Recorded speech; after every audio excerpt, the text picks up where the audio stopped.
Hotel family, welcome back to the Chosen Few channel. How y'all day going so far? Thanks for clicking the link. Hit that like button if you don't mind. If you haven't subscribed, make sure you subscribe. And if you like the content, leave me a comment letting me know. Y'all saw the title.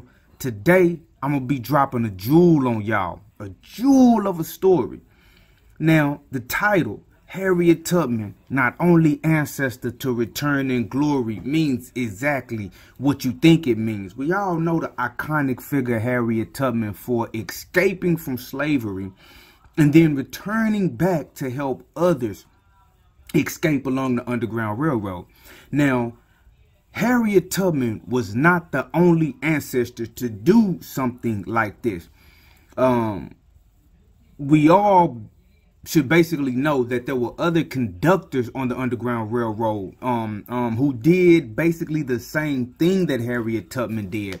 They helped to guide people along the Underground Railroad. But the story that I'm about to tell you guys about today is not someone who so much came back and helped free his brothers and sisters by helping conduct them along the Underground Railroad. He did it in a very, very, very unique way, and I think you guys are gonna like this. Now check this out. Harriet Tubman, not only ancestor to return in glory. I'm the real bookworm, fam. Y'all get it. Let's start with Wikipedia. Now, first, this is Lewis Gerard Clark. Lewis Gerard Clark. May your name live on forever and may your memory never die. So it says, Lewis Gerard Clark was an ex-slave who published his experiences in his work, Narrative of the Sufferings of Lewis Clark. Lewis Clark was born in Madison County, Kentucky, 7 miles from Richmond in 1812. Depending on the source, Clark's birth year is listed as 1812 or 1815. He is best known for his slave narrative, Narrative of the Sufferings of Lewis Clark during a captivity of more than 25 years among the Algerines of Kentucky, one of the so-called Christian states of North America, dictated by himself. Now, those slave narratives of Lewis Gerard Clark, may your name live on forever and may your memory never die, are what we're going to be looking at in this video. Okay, now in the particular source that I have online, this is found on page 81. I'm not sure if you had a PDF or if you had the actual copy of the book. This story will be on a different page. I'm not sure, but let's look at this story and break this down. He says, now remember, these slave narratives are something like question and answer. So he's being interviewed. So it says, how do don't slaves that run away return sometimes? So the interview is asking about slaves who have escaped. Don't they return sometimes? And the ancestor says, yes, there was one returned from Canada, very sorry he had run away. So pause. He's telling the story. He's beginning the story talking about there was an enslaved African who had escaped, possibly on the Underground Railroad, most likely on the Underground Railroad, and made it all the way to Canada. But while in Canada, he got very sorry that he ran away from slavery, and he decided to return from Canada back to the plantation. Listen to this, family. His master was delighted with him, thought he had him for sure for life, and made much of him. Of course, you know, when he escaped, the master or the owner pursued him. Probably, you know how they did. They put articles in the newspapers to try to advertise a reward if an individual was caught. He probably did this for this individual and then accepted in his heart that, okay, he had escaped. He probably would never get him back. Then he shows back up. And not only does he show back up, he's apologizing, saying that he has made it all the way to Canada, but he came back to be in the bosom of good old massa. And this made good old massa feel good, and he thought he had this individual ancestor for life. It goes on to say he was sent round to tell how bad Canada was. He had a sermon for the public, the ear of the masters, and another for the slaves. So what they do with this guy who escaped to Canada and returned, his master put him like on tour, family. He goes on a "you don't want to escape to Canada" tour. They're taking him from plantation to plantation, house to house, and he's telling the masters and he's telling the slaves of the masters how bad it was in Canada, telling them that he had escaped and made it all the way to Canada, but Canada was so bad and slavery was better, so he came back. And so the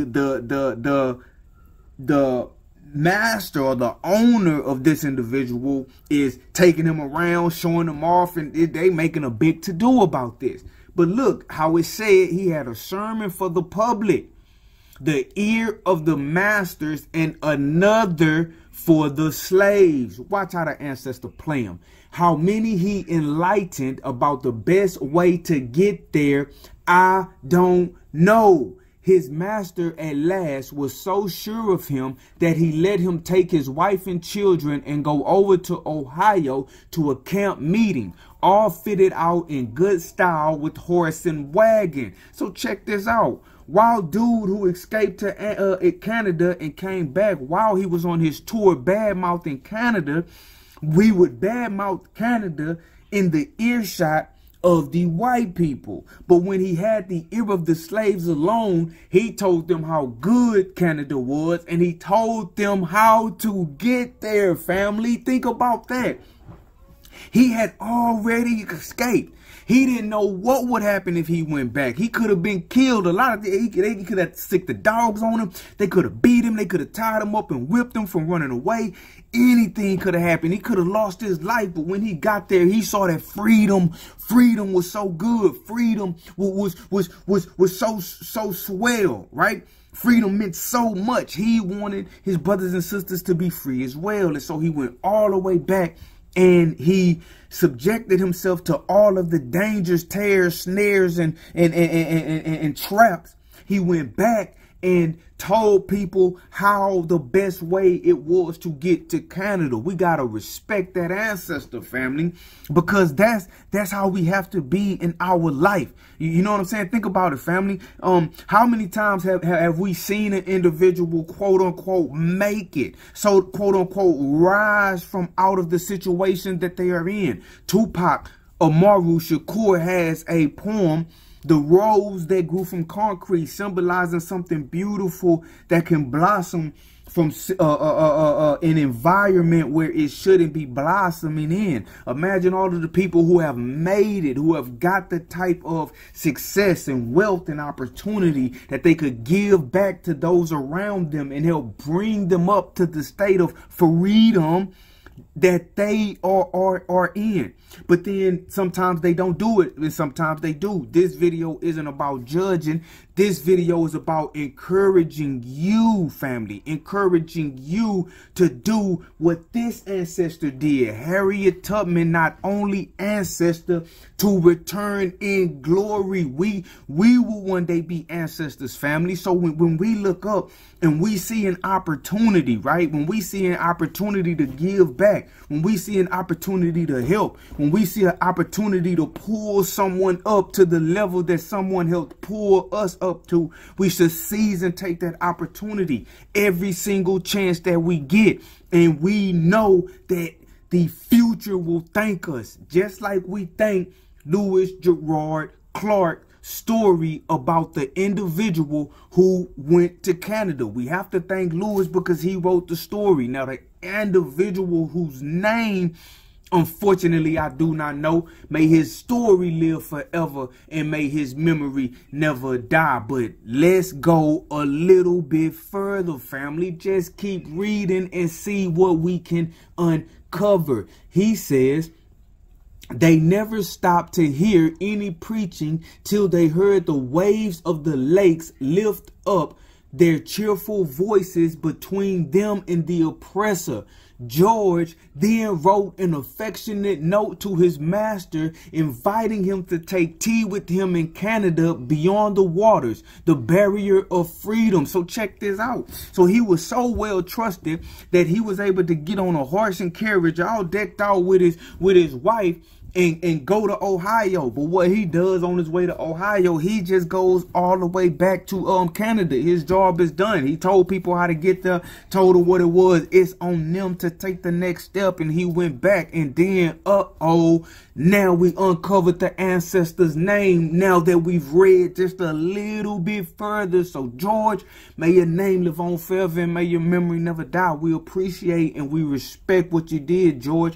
We appreciate and we respect you going back when you didn't have to go back. And so what George did, George so player, he write a note, family. George write a note back to his master and told him, hey man, invited him to come to Canada. Hey, you could come out here, you could come sip tea with me. He's a boss now. And it ends, he says, whether the old people ever went up to Canada to see their affectionate children, I have not learned. I have heard of several instances very much like the above. And so basically what he was talking about is in reference to a conversation about a lot of enslaved Africans escaping to Canada. So he was referencing if when freedom came, like at the end of the Civil War, he don't know if the older folk ever went to go see, you know, the individuals that had escaped or that they had lost, you know, did any type of reuniting. But Harriet Tubman, not only ancestor to return in glory. I hope y'all like that video. I hope y'all appreciate that video, family.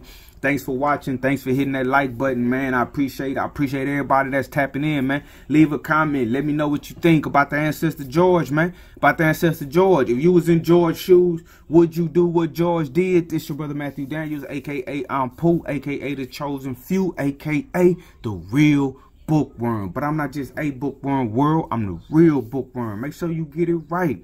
And as always, may your name live on forever, and may your memory, family, never die. And hey, y'all, click the link in the description. Go to the website and purchase one of the books. It's coming signed directly from me. The Real Bookworm got 4 books out. Y'all show that love, show that support. I'm out.